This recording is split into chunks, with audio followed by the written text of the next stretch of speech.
Olá, estudante! Seja bem-vindo à TV Escola Jaboatão. Eu sou o professor Luiz Henrique, de Matemáticas do 6º ano, e hoje nós vamos estudar sobre sistemas de numeração. Imagine a seguinte situação, que você acordasse e não existissem os números. Como é que você faria para realizar tarefas simples do seu cotidiano? Por exemplo, ir na padaria comprar pão, ir no supermercado comprar leite. Como faria isso? Como pagaria sem ter de números, sem saber de números? Bem, esse problema surgiu há muito tempo, não é de agora. Vamos imaginar a seguinte situação. Imagine que um pastor de ovelha precisa retirar as suas ovelhas para pastar pela manhã e, obviamente, precisa colocá-las de volta à noite.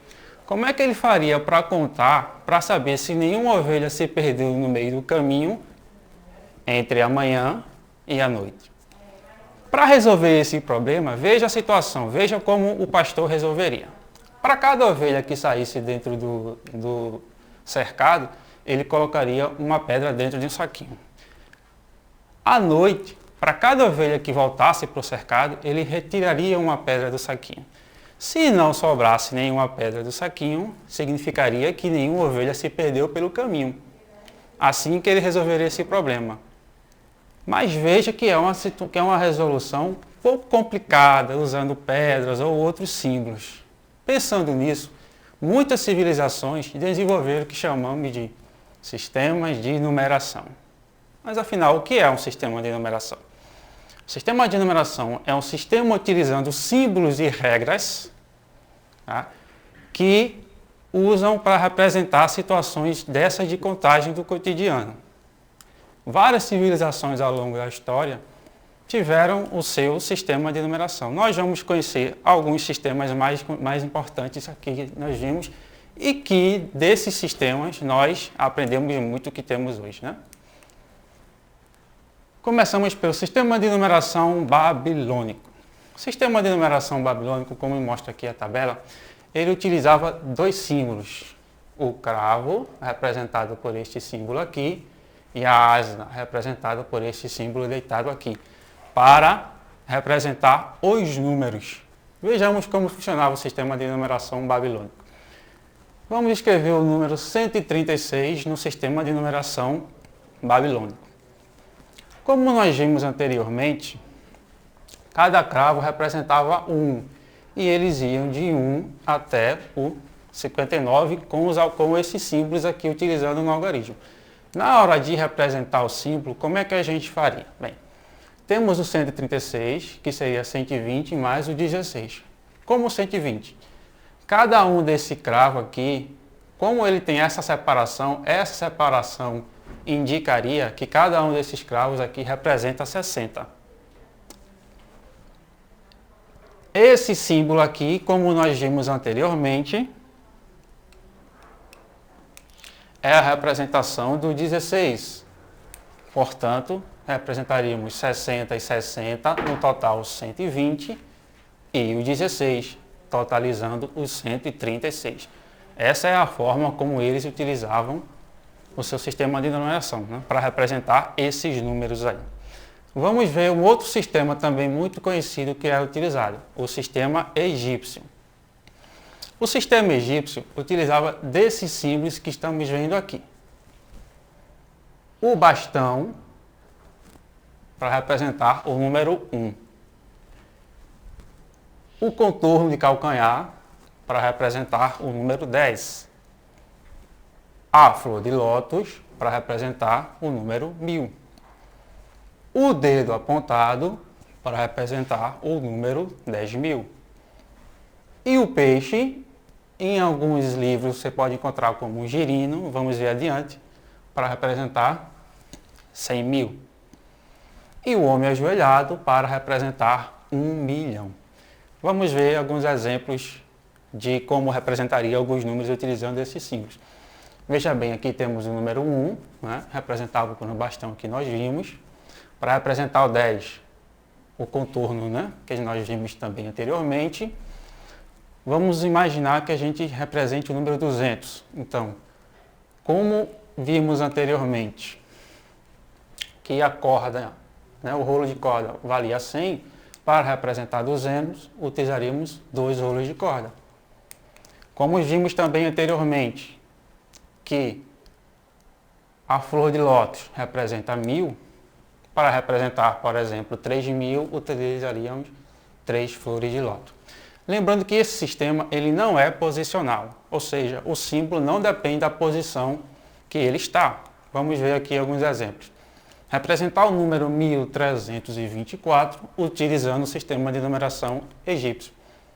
Então teríamos o 1000, representaríamos pela flor de lótus, porque a flor de lótus representa 1000.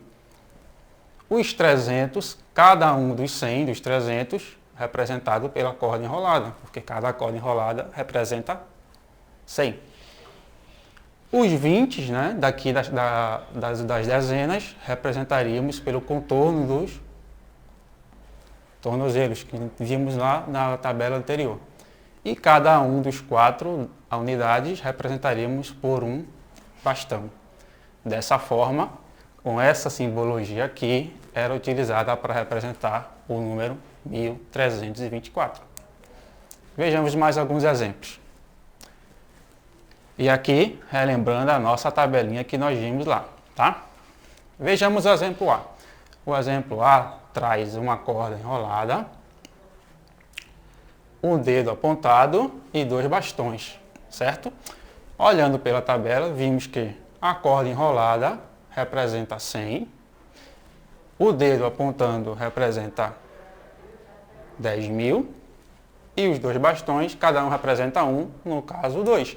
Então teríamos 10.102. Ou seja, não depende da posição que o número está, em que o símbolo está, apenas do seu valor segundo a tabela. Para o segundo exemplo, temos 2 contornos de calcanhar, 2 flores de lótus e 4 bastões. Olhando pela tabela, nós vimos que cada flor de lótus representa 1000, portanto temos 2000. Cada contorno de calcanhar representa 10, portanto temos 20. E cada bastão representa 1, portanto temos 4. Na somatória total teríamos 2024 representados nesse sistema aí, ok? No exemplo C temos esses símbolos: o homem ajoelhado, 2 bastões, 2 cordas enroladas, um contorno e 2 girinhos que representam peixe. Vamos ver o valor de cada um desses símbolos e somar tudo no final. O homem ajoelhado representa 1 milhão. Dos 2 bastões representa 2. Cada corda enrolada representa 100. O contorno de calcanhar representa 10.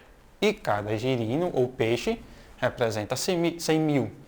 Somando todos os valores segundo a tabela, temos 1 milhão, 200.000 e 212, representados no sistema de numeração egípcio.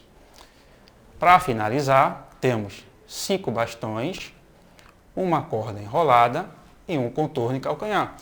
Pela tabela, vimos que 5 bastões representam 5, a corda enrolada representa 100 e o contorno de calcanhar representando 10. Fazendo o somatório, teríamos a representação aí de 115, ok? Um outro sistema que nós vamos ver, que também talvez seja o mais conhecido aí dito por todos, é o sistema de numeração romano, com os símbolos que são, digamos assim, até hoje ainda utilizados para, por exemplo, representar capítulos de livros, né? Como nós vimos também, representar séculos. Nesses sistemas nós temos os símbolos também, né, representando 1, 2, 3, 4, 5, de acordo com a tabela. A letra X representa o 10, letra L 50, letra C o 100, letra D 500 e letra M 1000. Okay? Vamos ver um exemplo de como representaríamos o número 2545 em algarismo romano.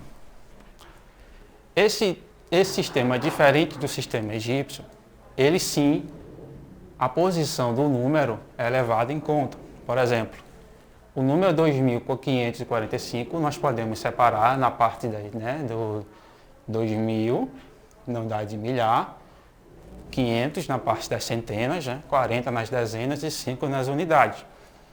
Como vimos que M representa 1000, então utilizaríamos 2M para representar 2000. Como a letra D representa 500, utilizaríamos o 500 na letra D.